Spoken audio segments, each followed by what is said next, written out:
สวัสดีค่ะวันนี้เรามาอ่านเรื่องของบ้านเล็กในป่าใหญ่กันต่อค่ะตอนนี้ถึง chapter ที่9ตอนที่1แล้วค่ะไปค่ะไปฟังเรื่องราวกันต่อว่าเป็นอย่างไรบ้าง chapter 9 part 1 going to town After the sugar snow had gone, spring came.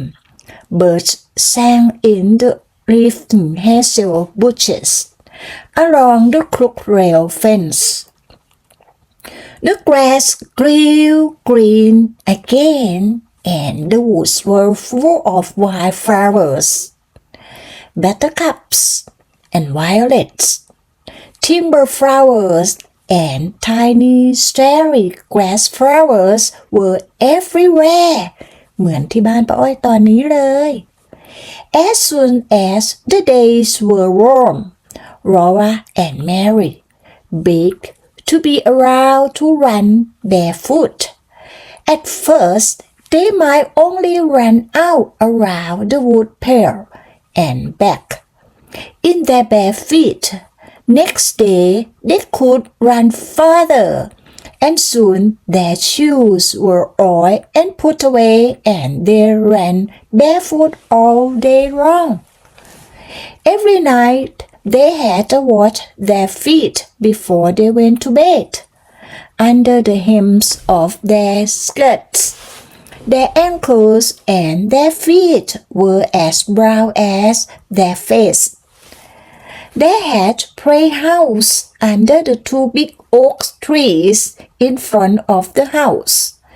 Mary's playhouse was under Mary's tree, and Laura's playhouse was under Laura's tree. The soft grass made a green carpet for them. The green leaves were the roots, and through them they could see bits of the blue sky. Pa made a swing of torch bark and hung it to a large low branch of Laura's trees. It was her swing because it was in her tree, but she had to be unselfish and let Mary swing in it whenever she wanted to do.Mary had a cracked saucer to play with, and Laura had a beautiful cup with only one big piece broken out of it. Charlotte and Nettie and the two little wooden men Pa had made live in the playhouse with them. Every day they made fresh leaf.Had Charlotte and Nettie, and they made little leaf cups and saucers to set on their table. The table was a nice smooth rock. Sugar and Lucy, the cows, were turned loose in the woods now to eat the wild grass and the juicy new leaves. There were two little calves in the barnyard.And 7 little pigs with the mother hawk in the pig pen. In the clearing he had made last year, Pa was going around the stump and putting in his crops. One night he came into work and said to Laura, "What do you think I saw today?" She couldn't guess. Well, Pa said,When I was working in the learning this morning, I looked up, and there's at the edge of the woods trot a deer. She was a doe, a mother deer, and you'll never guess what was with her. A baby deer. Laura and Mary guessed together, clasping their hands. Yes, Pa said. Her fawn was with her.It was a pretty little thing, the softest fawn color with big dark eyes. It has the thinnest feet, not too much bigger than my thumb, and it has slender little legs and the softest muscle. It stood there and looked at me with its large, soft eyes, wondering what I was. It was not afraid at all. You wouldn't shoot a little baby deer, would you, Pa? Laura said. No, never, he answers. Nor is Ma, nor is Pa. No more hunting now, till all the little wild animals have grown up. We'll just have to do without fresh meat till fall. Pa said that as soon as he has the crops in, they would all go to town. Laura and Mary could go too. They were old enough now. They were very much excited, and next day they tried to play going to town.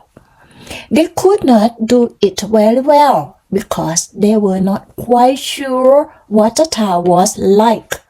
They knew there was a store in the town, but they had never seen a store. Nearly every day after that, Charlotte and Nettie would ask if they could go to town.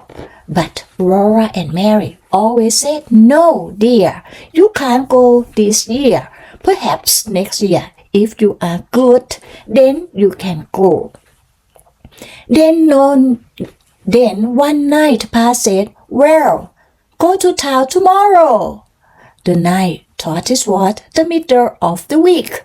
Ma bathed Laura and Mary all over, and she put up their hair.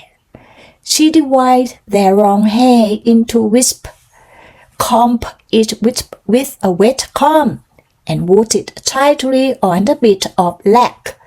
There were knobby little bumps all over their heads. Whichever way they turned on their pillow, in the morning their hair would be curly. They were so excited that they did not go to sleep at once. Ma was not sitting with her knitting basket as usual. She was busy getting everything ready for a quick breakfast and laying out the best stockings and petticoats and dresses, and Pa's good shirt, and her own dark brown calico with the little purple flowers on it. The days were longer now. In the morning, Ma blew out the lamp before they finished breakfast.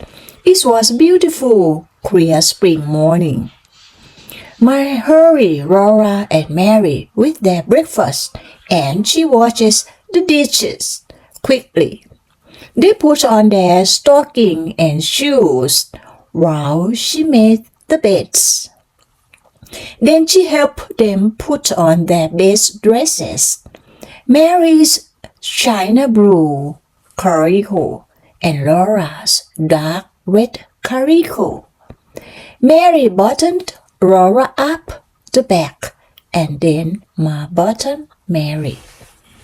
Ma took the rags off their hair and combed it into long, round curls that hung down over their shoulders. She combed so fast that she snarls hurt dreadfully. Mary's hair was beautiful golden, but Laura was only a dust color brown. When their curls were done, Ma tied their sunbonnet under their chins. She fastened her collar with the gold pin, and she was putting on her that when Pa drove up to the gate. He had carried the horse till they shone. He had swept the wagon box clean and laid a clean blanket on the wagon seat. Ma, with baby Carrie in her arms, sat up the wagon seat with Pa, and Laura and Mary sat on the board fastened across the wagon box behind the seat. They were happy as they drove through the glinting woods. Carrie laughed and balked. Ma was smiling, and Pa whispered while he drove the horses. The sun was bright and warm on the road. Sweet, cool smell came out from the leafy woods. แล้ว chapter ที่ 9 พาร์ทแรกก็จบลงในตอนนี้ บรรยากาศแบบนี้เหมือนชนบทที่บ้านป้าอ้อยไม่มีผิดเลยค่ะฤดูสปริงในช่วงนี้ช่างสวยงามสมกับเป็นชนบทของอเมริกาแม้ว่าวันวานจะผ่านมาเนิ่นนานจากเรื่องที่เขียนแต่บรรยากาศของชนบทในอเมริกาก็ไม่ได้เปลี่ยนแปลงไปมากมายยังเต็มไปด้วยความอบอวลของธรรมชาติและความสุขของชีวิตคนในชนบท